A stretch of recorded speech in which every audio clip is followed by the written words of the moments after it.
আল্লাহ নবী বললেন, এইটা সমপরিমাণ হলেও তোমরা দান করে জাহান্নাম থেকে বাঁচো। আর যখন আল্লাহ রসুল মহিলাদের বললেন, তখন বললেন, ইয়া মাসার নিসা তাসাদ্দাকনা ফাইন্নী উরিতুকুন্না আকসার আলিন নার। মহিলারা শোনো, আমি তোমাদেরকে অধিকাংশই জাহান্নামে দেখছি। জাহান্নাম বলতে নারী আর নারী। আমি জাহান্নামে অধিকাংশই নারীকে দেখছি, তোমরা জাহান্নাম থেকে বাঁচো দান করে। আর আরেকটা কথা, যারা ব্যাগ ট্যাগ নিয়ে গেল, আপনি কি দিলেন না দিলেন, যা আপনি দেননি তা আপনার ক্ষতি হবে, ওই পরিমাণ ধ্বংস হবেই।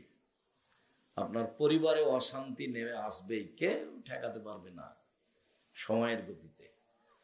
যখন রাসূল সাল্লাল্লাহু আলাইহি সাল্লাম দানের কথা বলেছেন, তখন তিনি এভাবে বলেছেন যে, মা মিন ইয়াউমিন ইসবিহু ফিহি রাজুল ইল্লা আনজিলানি মালাকানি ও মালাকানি আনজিলানি। প্রত্যেক দিন সকালে দুইজন ফেরেশতা আকাশ থেকে নেমে আসেন। একজন বলেন, আল্লাহুম্মা আতি লিকুল্লি মুনফিকিন খালাফা, আল্লাহ যে যতটুকু দিল তুমি তার ততটুকু পূর্ণ করে দাও। ওয়াকালাল আখার, অপরজন বলেন, আল্লাহুম্মা আতি লিকুল্লি মুমসিকিন তালাফা, আল্লাহ যে যতটুকু দিল না তুমি তার ততটুকু ধ্বংস করে দাও। হাদিস তো বুখারী মুসলিম। আপনি আর আমি কি বিবেচনা করব? বিবেচনার সুযোগ নেই, কথা এটাই। যার কারণে দানের যখন পরিবেশ আসে, তখন কম হলেও দান করে নিজেকে জাহান্নাম থেকে বাঁচাতে হবে, আর নিজের অর্থ সম্পদকে ক্ষতি থেকে বাঁচাতে হবে। দান করলে নিজে, আহাল, পরিবার, জমি জায়গা, অর্থ সম্পদ সবকিছু নিরাপদে থাকে। আর দান না করলে সবকিছুর উপরে ক্ষতি, সমস্যা, বালা, মুসিবত একটার পর একটা নেমে আসবে।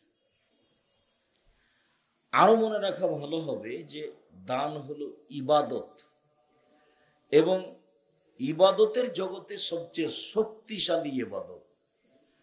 সালাত আদায় করে জান্নাত পাওয়া যায়, যেতে পারে, জান্নাত কিনা যায় না।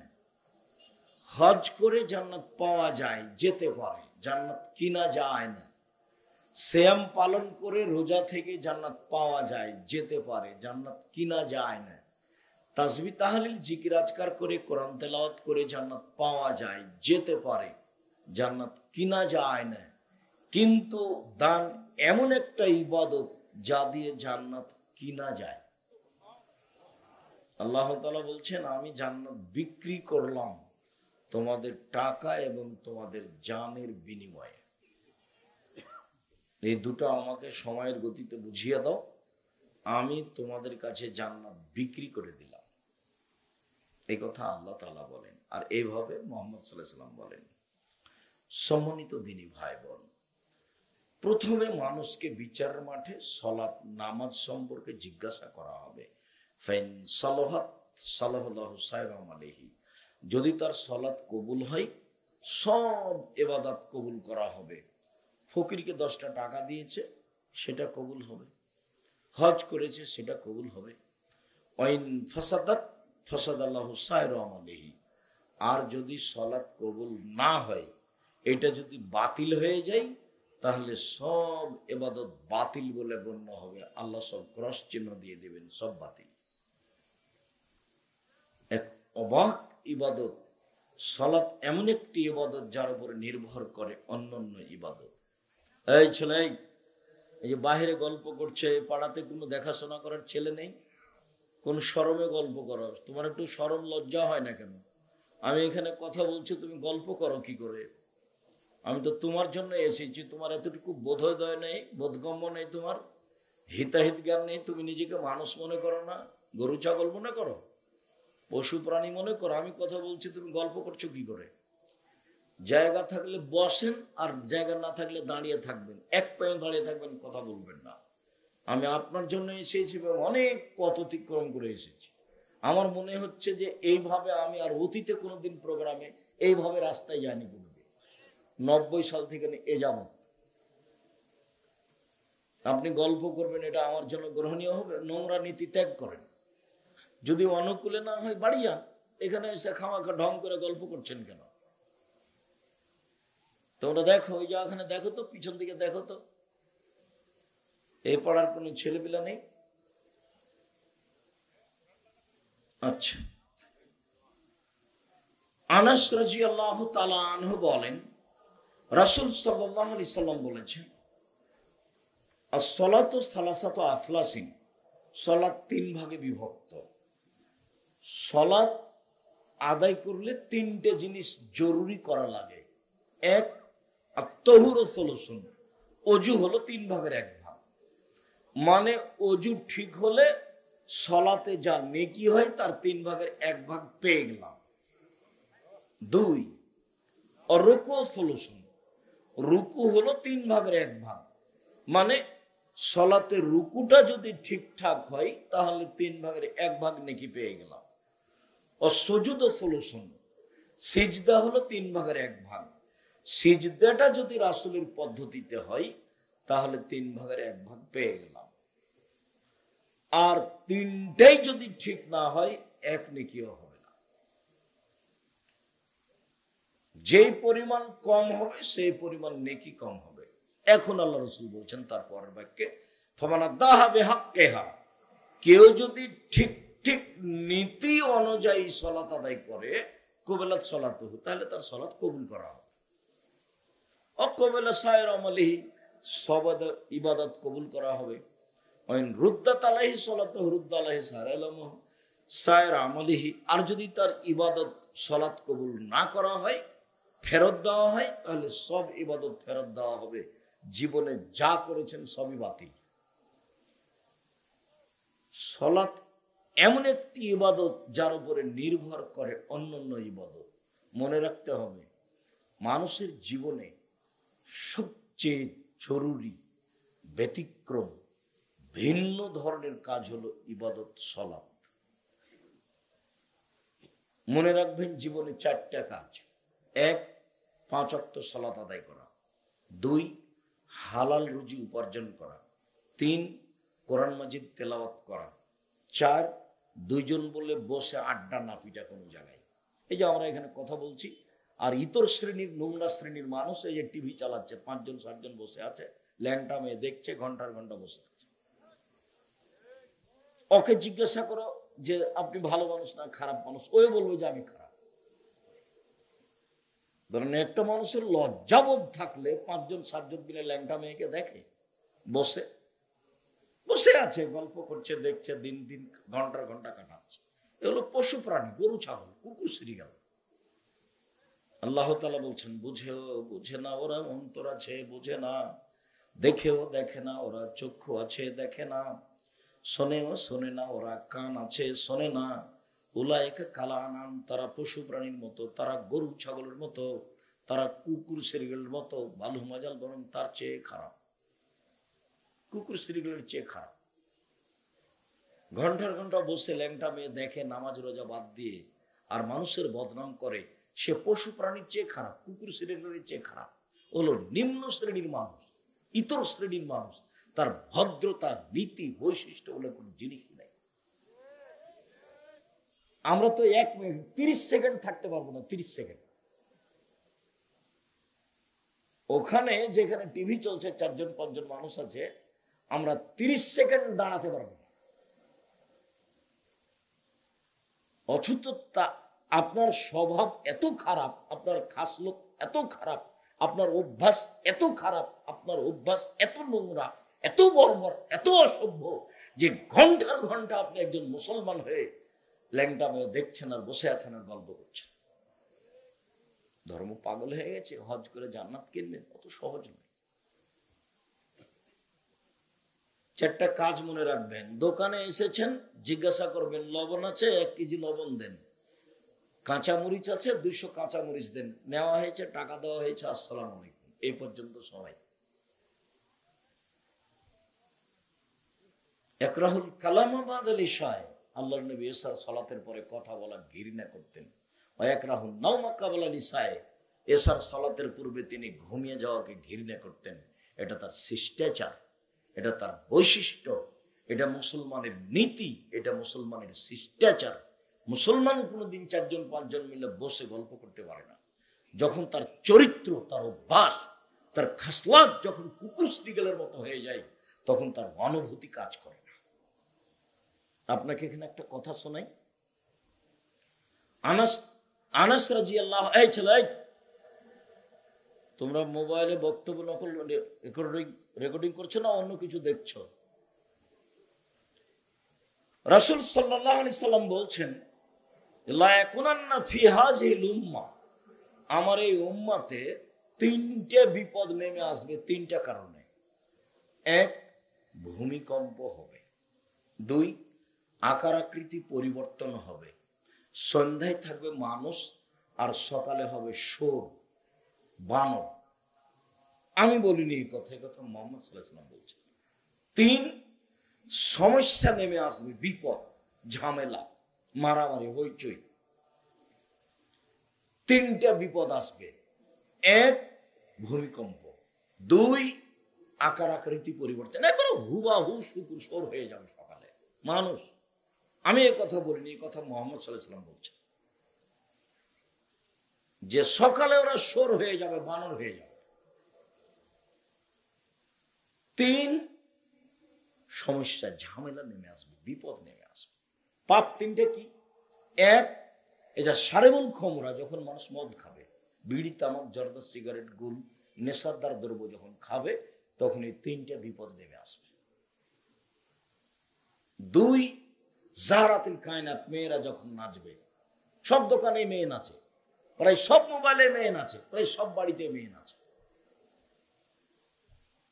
সেই দিন কখন চলে আসবে আপনার অজান্তেই, আপনি টেরও পাবেন না যে সকালে দেখবে আপনাকে মানুষ, আপনি শোর হয়ে গেছে। তো হবেই, আল্লাহ রাসূলের মুখের কথা। মেয়েরা যখন নাচবে, সব মোবাইলে মেয়ে নাচে, প্রায় সব দোকানে মেয়ে নাচে, প্রায় সব বাড়িতে মেয়ে নাচে।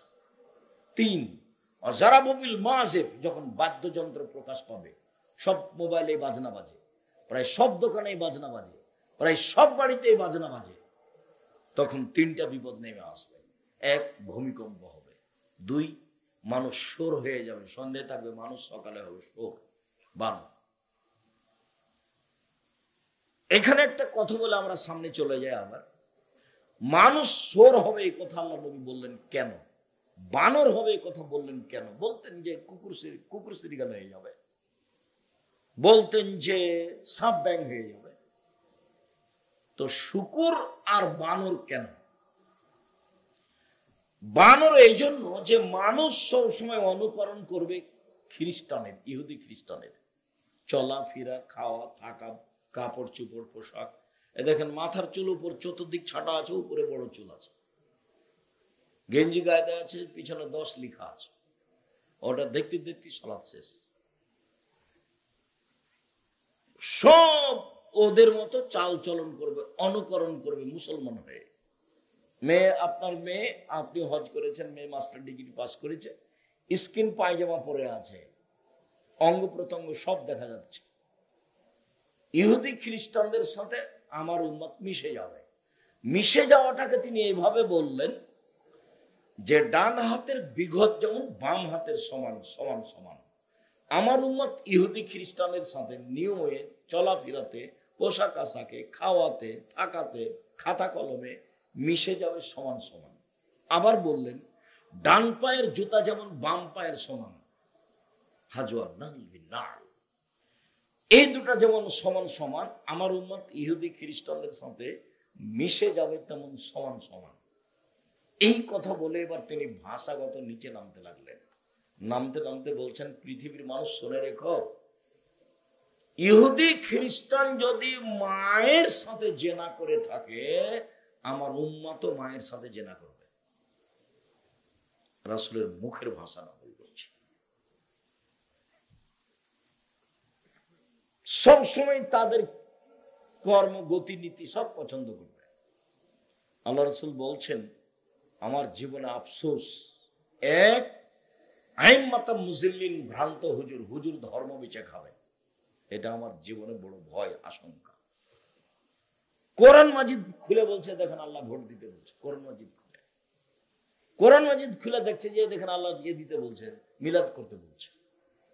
এক নম্বর ভয় আমার জীবনে আমার উম্মতের উপরে যে মাওলানারা ধর্ম বিচার খাবে, এটা আমার এক নম্বর ভয়। আরেকটা কথা মনে রাখবেন, জাহান্নাম কিন্তু উদ্বোধন হবে হুজুর দিয়ে। জাহান্নাম উদ্বোধন হবে কাকে দিয়ে? হুজুরকে দিয়ে। দুই,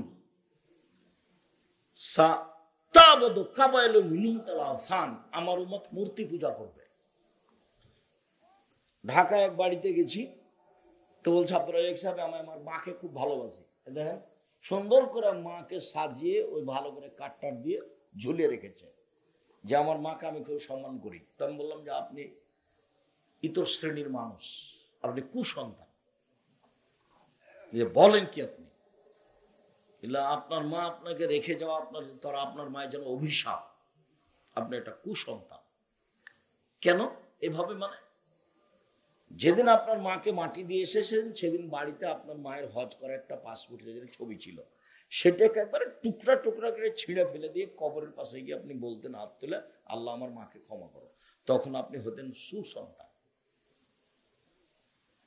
তা আপনি আমার মাকে এভাবে ছবি রেখে সম্মান করছেন, আপনি আপনার মায়ের কি উপকার করেন? আপনি তো একটা অনুভূতিহীন মানুষ, আপনার বোধগম্যই নাই, ধর্ম তো বহু দূরের কথা। এক এমপির কাছে গেছি, তো পাশে বাঘ আছে আর সব মূর্তি টুর্তি আছে, কারণ কি কাজে জন্য গেছিলাম, তো বলছি ভাইজান এগুলো একটু নামাতে হবে, সরাতে হবে। তো বলছে আর আমি খাঁটি আহলে হাদিস। বলে মূর্তি পাশে রেখে আপনি খাঁটি আহলে হাদিস? তো যাক, মনে কিছু নিয়েন না, আমি যাই, আপনি না নামাইলে আমি এখানে বসতে পারি না। আচ্ছা আচ্ছা ঠিক আছে ঠিক আছে, বসেন, এগুলো সব নামিয়ে দিচ্ছি। কোনোদিন কোথাও নত স্বীকার করা লাগেনি, আলহামদুলিল্লাহ। এইভাবে আল্লাহ রেখে দিয়েছেন।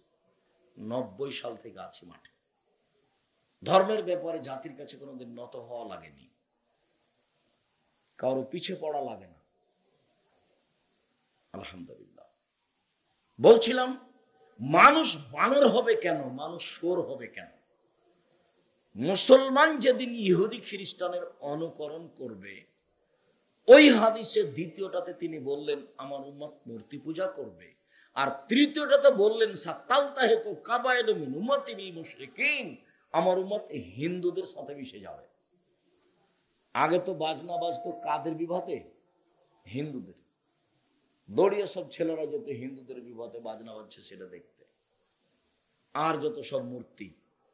তো আমার উম্মত হিন্দুদের সাথে মিশে যাবে। যখন তিনি দুঃখ করে কথা বললেন, তখন তিনি 3টা কথা বললেন আফসোস করে।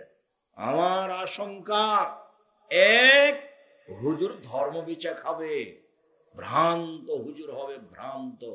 2, আমার উম্মত মূর্তি পূজা করবে। 3, আমার উম্মত হিন্দুদের সাথে মিশে যাবে। আর এখানে তিনি বলছেন যে আমার উম্মত ইহুদি খ্রিস্টানের সাথে এমন ভাবে মিশে যাবে যে ডান হাতের বিঘত যেমন বাম হাতের সমান সমান সমান, ডান পায়ের জুতা যেমন বাম পায়ের সমান সমান সমান, এইভাবে মিশে যাবে চাল চলনে, কথাবার্তাতে, পোশাক আশাকে। আপনার মেয়ে মানুষ পুরুষের পোশাক পরে আছে, মাথার সামনের দিক চুল ছোট করে আছে, আর আপনার কর্মতে একটা আমি ঠিক দেখি না। আপনি একটা আপনার ছোট মেয়ের ছেলের জন্য পেশাব পায়খানার একটা পট কিনেছেন, সেটা ঘোড়া। আপনি একটা প্লেট কিনেছেন, সেটাতে চিংড়ি মাছ। আপনি একটা আয়না কিনেছেন, সেটা হলো রুই মাছ। আপনি একটা তরকারির বাটি কিনেছেন, সেটা কাতল মাছ। আপনি ছেলে মেয়ের জন্য পোশাক কিনেছেন, তাতে কার্টন আছে। তো আপনার কোনটা অংশ ভালো? সকালবেলা তো উঠে আপনার ছেলে মেয়ে ঠাকুরের গান গায়। ঠাকুর, বাংলাদেশে মুসলমানের সবচেয়ে বড় শত্রু হলো রবীন্দ্রনাথ ঠাকুর। ঢাকা বিশ্ববিদ্যালয়ের শত্রু হলো রবীন্দ্রনাথ ঠাকুর। মুসলমানের শত্রু হলো রবীন্দ্রনাথ ঠাকুর। ইংরেজদের হাতে যেদিন আমরা জেলে হাজতে বিভিন্ন জায়গাতে নির্যাতিত, তখন ঠাকুর লন্ডনে আনন্দ করে। আর সেই ঠাকুরের গান আমার ছেলে মেয়ে দিন রাত বলে, ওমা তোমার আকাশ, ওমা তোমার বাতাস। ঠাকুর বলেছে ও কালিমা তোমার আকাশ, ও কালিমা তোমার বাতাস। আমার ছেলে মেয়ে বলেনি, বলবে না ইনশাল্লাহ, আপনারটা বলেছে। আমি তো ঘৃণা করি, আমি তো বলেছি তোর বাপের আকাশ, 30 বছর আগে বলেছি।